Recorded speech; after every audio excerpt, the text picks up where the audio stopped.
Enviamos un macho gallego de viaje a la luna para hacer experiencias sexuales con una marciana. Nada más poner pie en el planeta tiró de carallo y todas las galacticonas temblaron.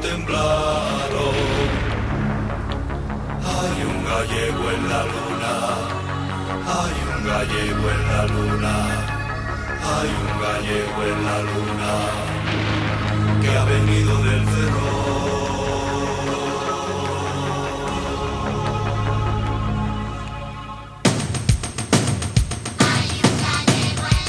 ¿Quién me lleva mi gaita?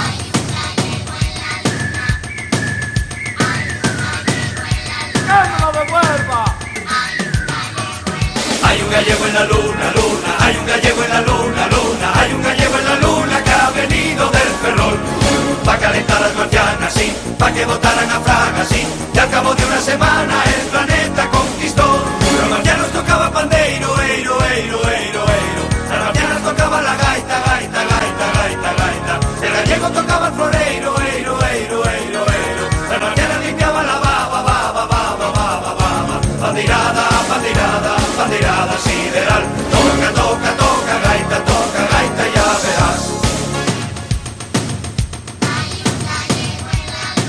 ¡Me toques la gaita, Toca, toca, marcianiña. Anda que voy pa' Purriño, carajo.